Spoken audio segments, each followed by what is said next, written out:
Naging Senator Bongpogo na. You see?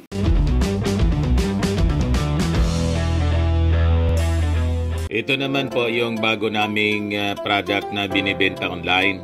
iGlow Serum, whitening po siya. Tingnan ninyo yung epekto sa aking anak na architect before and now. Yung mga inquiries po ninyo, dumiretso na lang kayo sa kanyang Facebook account, Riz Maravillas. Nagkasabit-sabit na mga kababayan yung mga minions ni Digong na senador. Ito ngayon yung balita sa Manila Bulletin as a result ng congressional hearing ng Quad Committee. So sabi dyan, Go joins Duterte de la Rosa as implicated persons in drug war bloodbath. Kaya po, Senator Bongo was the latest high-profile name to be implicated in the alleged extrajudicial killings during the previous administration's bloody war on drugs as per the investigation of the House Quad Committee or Quadcom. Nagkasabit-sabit na mga kababayan, pinangalanan mismo ni Lieutenant Colonel Joby Espinido. Ito yung porsyon mga kababayan ng cross-examination na ginawa ni Congresswoman PBA Party List Representative Smigs Nograles. Pakinggan natin. Na itong Pogo may basbas at may orders ng pagpopondo dito sa reward system na galing sa Pogo sa pinangalanan nyo po dito sa paragraph 40 na si tama po ba? Ito po ang ngayon na senador natin, Senador Bongo. That's the information I received from Mayor Navarro, Your Honors. From Mayor, okay. And meron din dito nakasulat na intelligence funds din ang pumupondo sa reward system na sinabi nyo sa affidavit nyo. Paano nyo naman po alam na galing din po sa intelligence funds? Yun ang mostly na marinig natin, Your Honor, sa amin mga pulis na pagkukunan para sa mga fund ng mga reward system, Your Honors. Itong si Kerwin Espinosa, babalik ko lang. Sa tingin niyo po ba, Mr. Chair, na ito biglang kaya Prendontek na protektahan, kasama din po ba siya? All this and corroborate your statements. Tama po ba, Mr. Chair? Yes, Your Honors. Meron din AIDG. Kasama po. Tama po? Yes, Your Honors. And itong mga LGUs and itong mga POGO entities na na-establish naman po natin ang mukhang galing dito ang pondo ng reward system, ang pumupondo sa reward system. Pwede mo bang mabigay sa amin ng mga listahan? Mga entities siguro na alam nyo or mga LGUs din na alam nyo po? Your Honors, Mr. Chair, sorry for that because I don't have any document na ma-indicate lang yung mga pangalan nila. Just only an information as an Chief of Police and an officer of the PNP. Siguro, Mr. Chair, itong mga bagay na to sa mga list ng bagmen, ang intelligence officers, ang mga POGO entities, ang mga list ng LGUs, of course, to protect later on sa executive session, baka pwede nating makuha ito. Just to protect the names na lalabas, we want to protect these people also, and especially Colonel, na ilabas po natin within the executive session, Mr. Chair. So, ito, no, tama, sa pagkaintindi ko po, meron talagang system of reward sa loob. At ang system of reward na to, kung ang pumupondo, ang LGU, ang STL, ang POGO, intelligence funds, at may nag-identify ng mga bagay-bagay na to. At mukhang ang nag-identify sa bagay-bagay na to, sinabi nyo naman sa paragraph 40, si Senator Bongo. Tama po ba ang pagkaintindi ko? The information that I have, Your Honor, Mr. Chair, sa paragraph 40, that is only the information came from Mayor Navarro. But to link Senator Bongo na siya talaga ang galing sa kanya, I don't have, Your Honor, Mr. Chair. At ang sistema naman ng quota sa pagbibigay ng mga orders, no? Mukhang at mga protection, sistema ng pag-protect. Mukhang may pinipili dito. Sino ang biglang magkakaroon ng search warrant at biglang pag-search mamamatay. At may sistema din na pinoprotektahan, parang katulad nitong ni Kerwin Espinosa na una hinahabol, ngayon pinoprotektahan. At may sistema ng quota, malamang galing to sa orders. May nag-order dito. At mukhang pinangalanan nyo naman dito rin sa affidavit nyo, syempre, galing po to sa taas ang hepe nyo. At mukhang ito ang kanina tinanong ni Congressman Joel, no? Na si Senator Bato. Your Honor, Mr. Chair, to qualify the category sa target, hindi ako makapagsabi, Your Honor, here in this Quad Committee na may pinili lang, no, kung ano-ano, as long as yun lang ang nakikita ko at saka nalaman ko na ganun ang mga pangyayari sa loob ng tukhang. Pero itong lahat, Mr. Chair, confirm lang natin, hindi naman to mangyayari kung walang utos sa mga mas mataas. Yes, Your Honor. At ito ang napangalanan naman natin. At nakasulat po dito sa affidavit nyo. Again, under oath po, Mr. Chair, mabigat po ang mga allegations at mabigat po ang mga personalities. Pero you confirm na itong dalawang personalities na nakasulat sa affidavit nyo ay kasama dito sa buong sistema na ating na-establish po ngayon. That is only I've heard na information from Mayor Navarro, Your Honor. So, direkta po na in-implicate ni Colonel Joby Espinido si Senator Bato. Yan po sabi rito sa Impact Leadership. PNP is the biggest crime group in the country, sabi po ni Colonel Espinido. Bato accused of protecting a suspected drug lord. Sabi po niya, I believe Chief De La Rosa was involved in the dismissal of the cases that I built up against Kerwin Espinosa, including the burying of the cases that I was building against his police protectors or cuddlers who have been receiving money from him.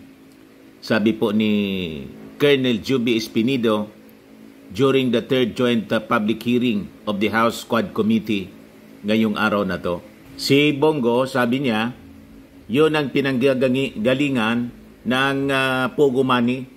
So sabi dito, Intel funds Pogo Money in Duterte's drug war, quota and reward system. Bongo tag as funnel. So anong nangyari? Ang tawag na ng Impact Leadership kay Bongo, Bong Pogo. Naging Senator Bong Pogo na. You see? Ito yung porsyon ng pagtatanong ni Congressman Romeo Acop. When you signed your affidavit, you are aware of the consequences because doon sa mga statements na sinabi mo dito sa affidavit, kung nakinig ka doon sa mga sinasabi ng mga membro ng committee na ito, mabibigat po yung binitawan nyo pong statements dito sa inyong affidavit. So, you are aware of the consequences before you signed your affidavit. Yes, Mr. Chair. Thank you. Now, kung titignan natin, matanong ko po kayo, sa tatlong assignment po ninyo, nasa listahan po kayo ng drug list. Bakit po kaya? Sa lahat ng assignment mo na sinabi mo, Albuera, Ozamis, at saka Bacolod, palagi mong sinasabi, nakakasama ka palagi sa drug list. Bakit po kaya? Nung umpisa, Your Honor, Mr. Chair, mag-question ako sa sarili ko, bakit? Kaya sa testimony ko kanina, one time sinabi ko sila ni President Apat, binaligtad siya po. Si Chief P. Bato at the time na, bakit isinali niyo ako kung, sabihan niyo na lang ako kung hindi niyo gusto, para hindi ako malagay sa alanganin na ilistan niyo ako. So yun ang pag-intindi ko, Your Honor, Mr. Chair. But pagkatapos na sa sitwasyon ng assignment ko, I really make an siguro analysis, Your Honor, na galit sila sa mga nabangga ko. Yung mga nabangga ko, mga tao nila, there is one time, Your Honor, Mr. Chair, na nagsabi sa akin na that is joke games of the general. Isali ka yung credibility mo sirain para yung credibility mo na nag-file ng complaint sa mga officers at saka yung dinisban mo ng mga grupo, hindi na credible yung pagsasalita mo kasi kasali ka pala. So yun ang pagtindinig ko, Your Honor, Mr. Chair. Thank you.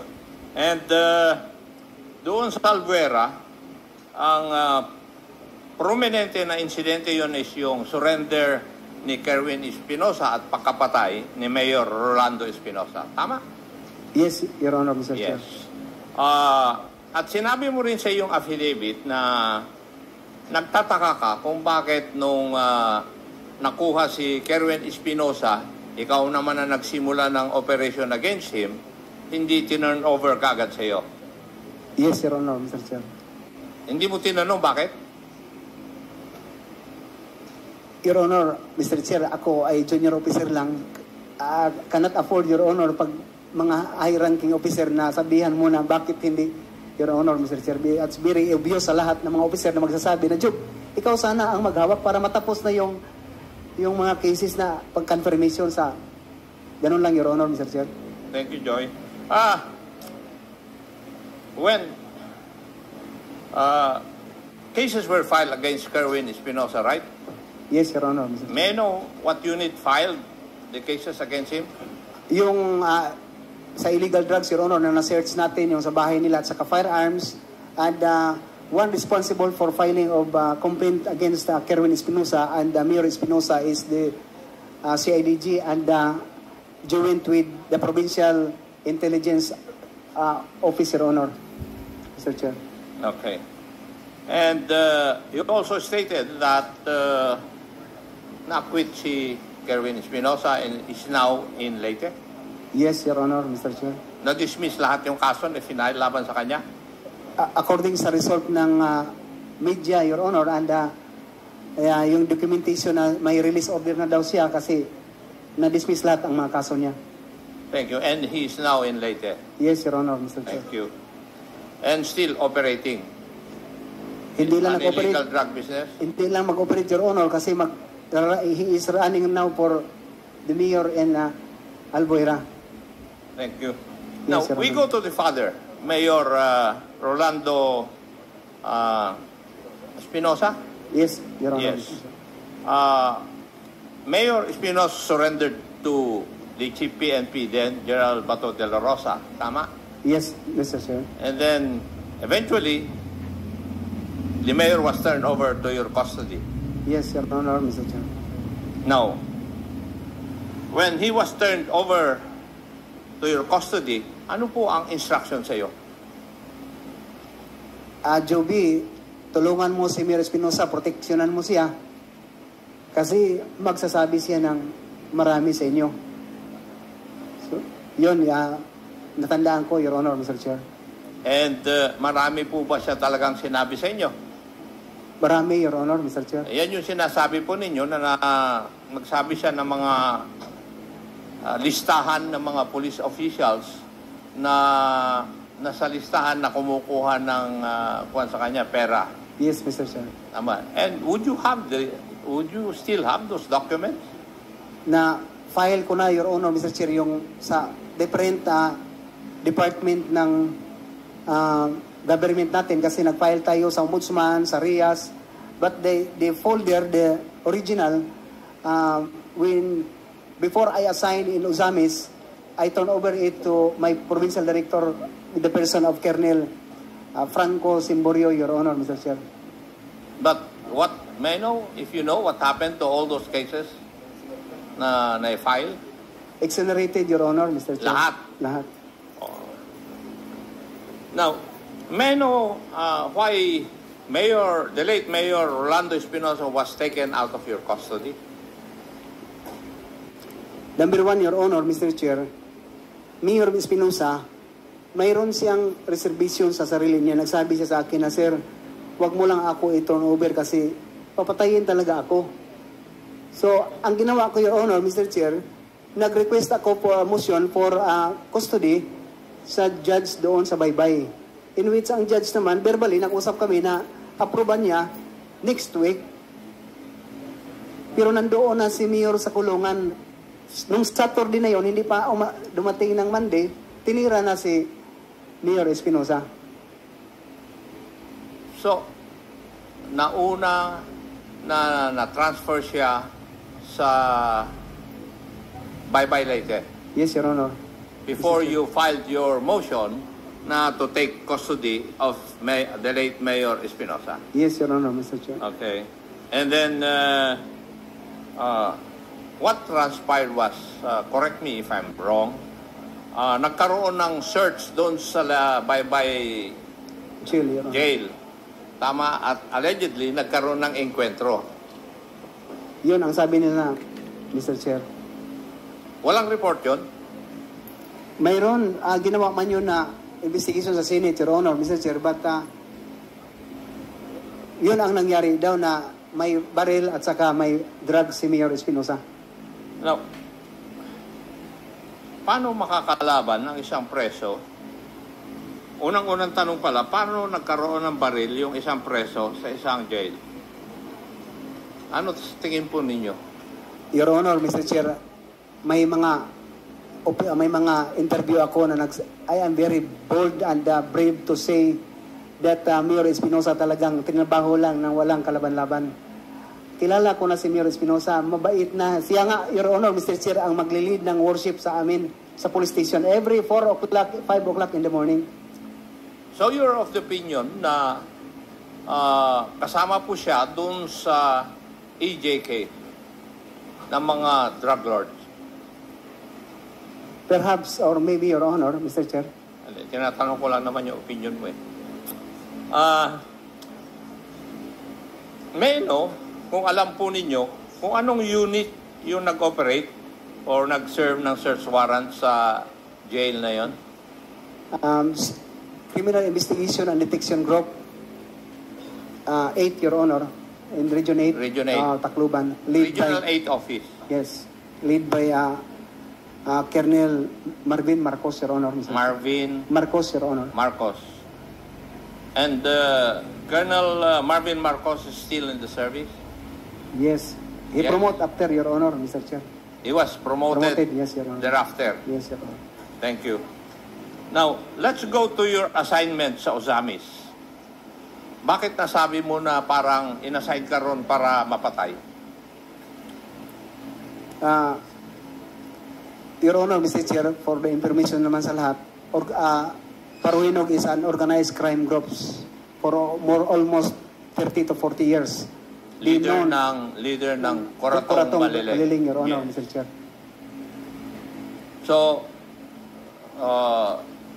ang nasa isipan mo, pinadala ka ron para mayari ka ng Coratong Baliling? Yes, Ganun Your po ba? Honor, Mr. Chair. Yun ang tingin sa'yo? Yes, Now, Your Honor. when you were assigned there, what were your instructions given by your superiors? Ganun lang, Your Honor, Mr. Chair. Job, sige, ikaw lang bahala. Kung trabahoin mo dyan sa Ozamis. Kasi isog ka ba? Parang ganun, Your Honor, Mr. Chair. Pag-intindi ko naman, kasi ako ang implementor, ako naman ang managot, ako ang makulong kung mangyari na hindi ko gawin ang tama. So, yun talaga ang in-observe ko, Your Honor. That's why dumating ng 6 months, 5 to 6 months ang nangyari before nag-join kami ng CIDG 10 para sa search warrant. Who was then the mayor of Ozamis when you were assigned there? Mayor Aldong Paruhinog, Your Honor, Senior. Mayor na siya noon. Yes, Your Honor. Oh, hindi siya barangay captain. Hindi, Your Honor. Ang anak lang niya ang Vice Mayor, si Nova Princess Paruhinog. Yes, yung babae. May I know where she is now? Nasa kulungan pa ba? She is convicted, si Nova Paruhinog, Kaya Your nga, Honor. nasa kulungan pa? Nasa kulungan, Your Honor. Okay, thank you. Life sentence. Now, there was an operation by to shall we say neutralize the Paruhinog family. Were you the one who operated Or who implemented this? The CIDG, Your Honor, Mr. Chair, ang nag-apply ng search warrant. Joint lang kami ang local police ng Osamin City, Your Honor. Mr. So Chair. kasama ka? Yes, Your Honor, Mr. Chair. Now, may I ask you, as a police officer, in accordance with your POP ba yung pag-operate? When I say POP, Police Operational Procedures, Yes, Your Honor, Mr. Chair. did you do it in accordance with your Police Operational Procedures? Yes, Yung search, implementation of the search warrant, 6 yata yun? Yes, Your Honor, Mr. Chair. Bakit 15 o 15 or 16 ang namatay? Why? That is simultaneous implementation of search warrant, Your Honor, Mr. Chair. May sa ibang side sa anak, si Nova Paruhinog, may dalawa na namatay yung security, isa ang buhay. They are all fully armed of long firearms, M16. At saka sa farm ni Mayor Aldong Paruhinog, farm ni Ardot Paruhinog, at saka sa mansyon ni Ardot Paruhinog, may namatay. Hindi lahat yun sa bahay ni Aldong Paruhinog, Your Honor, Mr. Chair. So lumaban sila? They refused to obey yung search warrant? Yes, Your Honor, Mr. Chair. In fact, may police investigator na kasama ko doon sa first vehicle, una ang natamaan before we drop from on board of the vehicle. Siya ang unang natamaan. At saka doon na, Your Honor, Mr. Chair, ang exchange of fire sa going to security ni Aldong Paruhinog, Your Honor, Mr. Chair. Thank you. Let's go to yung famous na statement mo, paragraph 34. From my experience, I can say that the PNP is the biggest crime group in this country. Ang ibig mo bang sabihin, yung Chief PNP ang Lord of crime? Kasi pag sinabi mo na yung PNP ang isang crime syndicate, ang big boss niyan ay yung Chief PNP. Siya ba ang big boss ng criminal syndicate known as the Philippine National Police? Your Honor, Mr. Chair, I don't want to make any statement that the PNP itself is organized crime groups, but ang Chief PNP, siya kasi, Your Honor, Mr. Chair, it's very obvious na siya lahat, galing sa kanya lahat ang instruction. During the time of what? Of who? General Bato, Your Honor, General Mr. Chair. De La Rosa. So, nung panahon na yun, when you say that the PNP is the biggest crime group in the country, ang leader ng crime group na yun ay si General De La Rosa. It may be, Your Honor. No, I'm not preparing for the PNP. Tinatanong kita dahil yun ang statement mo eh. Di ba? From my experience, I can say that the PNP is the biggest crime group in this country. Who is the leader of the PNP, which you consider as the crime group? Hindi ba yung Chief PNP? Yes, and therefore, he is the Lord. Yes, Your Honor, Mr. Chair. Tama? Yes, Your Honor, Mr. Chair. Would that be a correct conclusion of mine? I am with you, Mr. Chair. Thank you. Yun mga kababayan, ikinanta ni Colonel Espinido, mismong si Bato at si Bongo. Sa mga naganap ng malinis and spacious fitness gym, punta lang po kayo sa aming Colossal Fitness Gym. We also offer brand new grab car rental with our brand new 2023 model ng Toyota Innova. We also accept booking for those who are planning to travel via PAL, Cebu Pacific, and other airline companies, local and international bills payment for Meralco bills, PLDT, etc. Ang Colossal Fitness Gym is located at 3rd floor Security Bank Building, Landco Business Park, Legazpi City, Albay. For inquiries, look for Chilon Maravillas, contact number 0966-8020949. Yan po yung aming Innova. Lagi na pong matao sa amin, pati mga foreigners, Indian national po siya. Ito naman po, mga taga Denmark. Ito mga British tourists naman po. Ito naman po yung bago naming binibentang product online, iGlow Serum. Whitening po siya, made in South Korea. Tingnan ninyo ang epekto sa aking anak na architect entrepreneur. Sa mga inquiries ninyo, dumiretso na lang kayo sa kanyang messenger sa Facebook, Riz Maravillas. Ito naman po, Firmax Firming and Lifting Cream. Pinapahid po sa mga pulses and affected area. Mainam po sa mga pains at paninigas na mga kasukasuan. Ito, Automax Radiant Serum. Sa mukha naman yung application. Anti-aging po siya. You will look 10 years younger than your age. Sa mga cancer patients naman po, baka lang gusto ninyo itong itry. Ningxia Red Mix Fruit Drink. Hindi man po siya gamot, food supplement siya. Kaya lang, gawa siya mga kababayan sa goji berry. Yung goji berry may anti-cancer properties. Yung mga inquiries ninyo, dumiretso na lang kayo sa aming messenger sa Facebook para masagot namin agad.